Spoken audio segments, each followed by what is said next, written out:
R Roshipal നമുക്കൊപ്പം ചേരുന്നു. R Roshipal, നേതൃമാറ്റം ഉണ്ടാകും എന്നുള്ളത് ഉറപ്പിക്കാറായോ?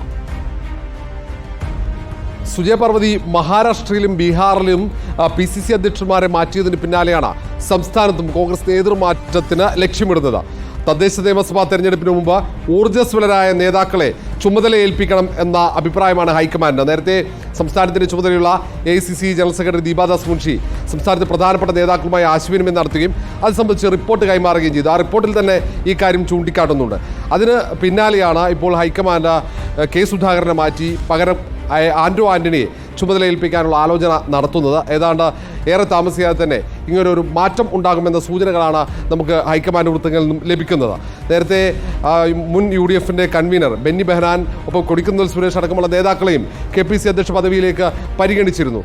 ഏറ്റവും ശക്തരായ ഊർജ്ജസ്വലരായ കേരളത്തിൽ അങ്ങോളം ഇങ്ങോളം ഓടി നടന്ന് പാർട്ടിയെ സജ്ജമാക്കാൻ പറ്റുന്ന നേതാക്കൾ തന്നെ നേതൃത്വത്തിലേക്ക് വരണമെന്ന അഭിപ്രായമാണ് സംസ്ഥാനത്തെ ഭൂരിഭാഗം നേതാക്കൾക്കുള്ളത്. പക്ഷേ KPC അധ്യക്ഷൻ ഈ അഭിപ്രായത്തോട് വിയോജിപ്പ് പ്രകടിപ്പിക്കുന്നുണ്ട്. K സുധാകരൻ ഈ പുനഃസംഘടന തള്ളുകയാണ്.